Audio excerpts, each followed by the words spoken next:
మన ప్రభువైన యేసుక్రీస్తు నామంలో అనుదిన దైవకృప కార్యక్రమం ద్వారా ఈ దినం దేవుని మాటలు వింటున్న ఆత్మీయులైన మీ అందరికీ హృదయపూర్వకమైన వందనాలు తెలియపరుస్తూ ఉన్నాం.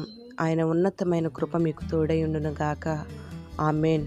పరిశుద్ధ గ్రంథంలో పరమగీతాల గ్రంథం 3వ అధ్యాయం 4వ వాక్యంలో రాయబడిన మాట ఏమిటంటే, పెండ్లి కుమార్తె అంటుంది, నా ప్రాణప్రియుని ప్రేమను నేను ఎరిగి ఉన్నాను గనుక నా ప్రాణప్రియుని నేను వదిలిపెట్టకుండా నేను అతని గట్టిగా పట్టుకొని ఉంటాను అని. Praise the lord. ప్రియ దేవుని బిడ్డలారా, ఈ లోకంలో ఒక వ్యక్తి ప్రేమను మనం రుచి చూచి ఎరిగితేనే ఆ వ్యక్తిని విడిచిపెట్టకుండా ఉంటాము. అలాగే మనము కూడా మన ప్రాణప్రియుడైన యేసయ్య ప్రేమను ఎన్నోసార్లు రుచి చూచాము. అందుకే మన ప్రాణప్రియుడైన యేసయ్యను విడవకుండా గట్టిగా మనం పట్టుకోవాలి. ఎప్పుడైతే మనం ఆయనలో స్థిరంగా ఉంటామో ఆయన దక్షిణ హస్తం మనల్ని ఆదుకొని కాపాడి అన్ని విషయాల్లో శ్రేయస్కరమైన ఆశీర్వాదాలతో మనల్ని నడిపిస్తుంది.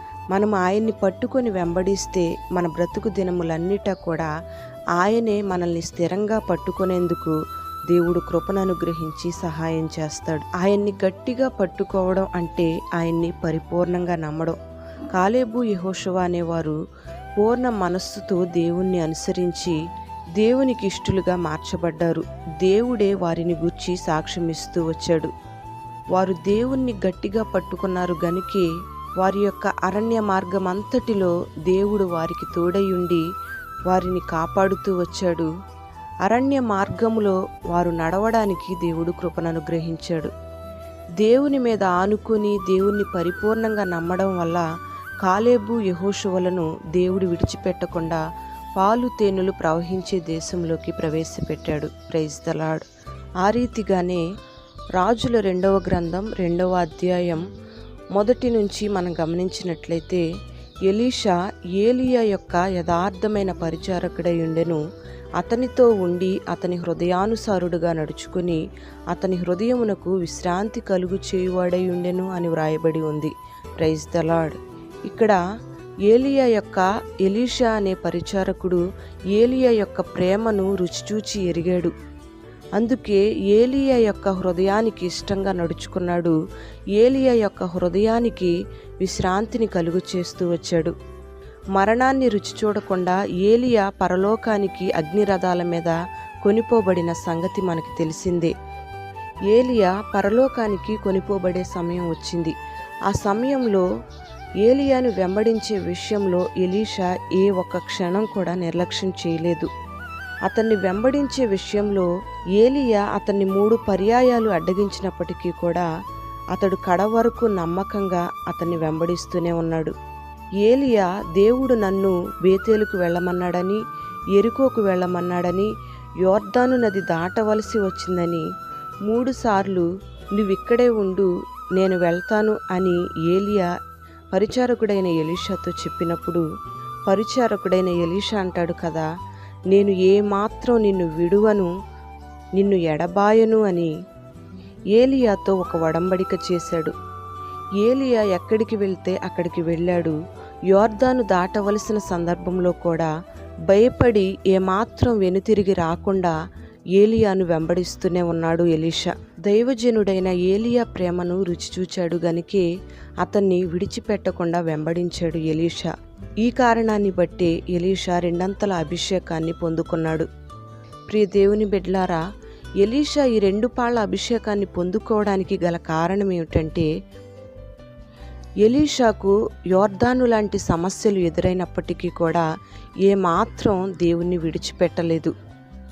మన జీవితాల్లో మనం కొన్నిసార్లు మనకు సుఖ సంతోషాలు కలిగినప్పుడు ప్రభువును వెంబడిస్తాం.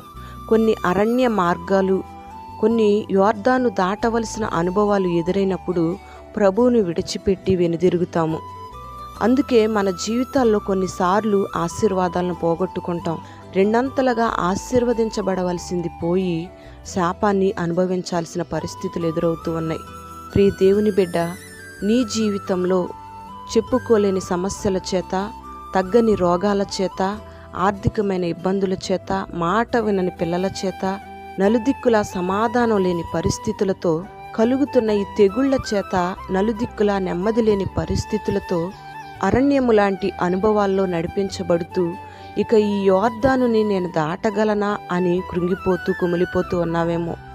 నీకెన్ని శ్రమలు ఎదురైనా ఇక నేను దాటలేను, జయించలేను అనే భయంకరమైన పరిస్థితులు నీకు ఎదురైనప్పటికీ నువ్వు ప్రభువును విడిచిపెట్టకుండా గట్టిగా పట్టుకున్నట్లయితే, నువ్వు ప్రాణప్రియుని మాత్రమే ఆశ్రయించినట్లయితే, నా దేవుడు అరణ్య మార్గంలోనైనా నిన్ను సమృద్ధిగా నడిపిస్తాడు. భయంకరమైన యోర్దాను నీకు ఎదురైనప్పటికీ కూడా ఆ యోర్దాను లాంటి సమస్యలన్నిటిలోంచి విజయాన్ని నీకు అనుగ్రహిస్తాడు. గడచిన దినాలలో కంటే కూడా రాబోచున్న దినాలలో ఆయన మహిమ కొరకు నిన్ను ప్రజ్వలింపచేస్తాడు.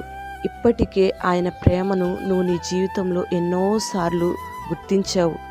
ఎన్నోసార్లు దేవుడు నిన్ను ఆదుకున్నాడు. అయినప్పటికీ నీ కలుగుతున్న యోర్దాను లాంటి సమస్యలను బట్టి నువ్వు కృంగిపోకుండా మన ప్రాణప్రియుడైన యేసేను నువ్వు విడవకుండా పట్టుకొని ఆయన్ని వెంబడించి ఆయన హృదయానుసారంగా నువ్వు నడుచుకున్నట్లయితే రెండంతల ఆశీర్వాదాన్ని నా దేవుడు నీకు అనుగ్రహిస్తాడు. ఆయన హృదయానికి ఆయాసాన్ని తెచ్చిపెట్టే వ్యక్తిగా కాకుండా ఆయన హృదయానికి విశ్రాంతి కలుగు చేసే వ్యక్తిగా ఉన్నట్లయితే గొప్ప ఆశీర్వాదాలను నువ్వు అనుభవిస్తావు. అట్టి కృపను నా దేవుడు నీకు అనుగ్రహిస్తాడు. ఎలీషా తనకు ప్రియముగా ఉన్న ఏలియాతో ఒక ఒడంబడిక చేసుకున్నాడు. నిన్ను ఏమాత్రం విడువను, ఎడబాయను, నేను నిన్ను మాత్రమే వెంబడిస్తాను అన్న తీర్మానాన్ని బట్టి ఏలియా ఎలీషాకు 2 పాళ్ళ అభిషేకం ఇచ్చి ఆశీర్వదించిన రీతిగా నీవు కూడా దేవునితో నిన్ను విడువను, ఎడబాయను అనే ఎన్ని శ్రమలు ఎదురైనా ఒక ఒడంబడిక చేసుకున్నట్లయితే గొప్ప 2 మేలును నా దేవుడు నీకు అనుగ్రహించి బహుగా దీవిస్తాడు. పెండ్లి కుమార్తెవైన నీవు ప్రాణప్రియుడైన యేసయ్యను వదలకుండా గట్టిగా పట్టుకునే అనుభవాన్ని నీకు అనుగ్రహించునుగాక. ప్రార్థన. పరిశుద్ధుడా, ప్రేమాస్వరూపి, నీకు స్తోత్రం చెల్లిస్తున్నాం.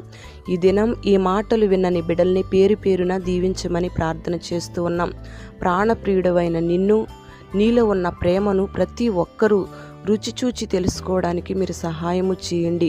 ఎలీషా ఏలియాతో నిన్ను విడువను, యోర్దాను ఎదురైనా ఎన్ని శ్రమలు ఎదురైనా నిన్ను ఏమాత్రం విడిచిపెట్టనని ఒక తీర్మానాన్ని కలిగి ఉన్న రీతిగా నీ బిడ్డలందరూ కూడా నిన్ను విడువను అనే ఒక తీర్మానంతో ఈ జీవితంలో ముందుకు కొనసాగించబడడానికి మీరు కృపను అనుగ్రహించండి. నీ బిడ్డలకు కలుగుతున్న సమస్యలు, శోధనలు, యోర్దాను లాంటి శ్రమలన్నిటిలోంచి మీరే విడుదల కలుగు చేసి నీ బిడ్డలను ఆదుకొని 2 ఆశీర్వాదాలను, 2 పాళ్ళ అభిషేకాన్ని నీ బిడ్డలకు మీరు అనుగ్రహించి ప్రతి కుటుంబాన్ని దీవించండి. ఈ దినం నీ బిడ్డలు చేస్తున్న పనులన్నిటిలో క్షేమాన్ని కలుగు చేసి ప్రతి కుటుంబాన్ని ఆశీర్వదించి మహిమ మీరు పొందుకొని నీ బిడ్డల జీవితాలను ప్రజ్వలింపచేసి తేజోమయంగా మార్చి నీ నామాన్ని గణపరుచుకొనమని యేసు నామములో అడుగుచున్నాము తండ్రి. ఆమేన్.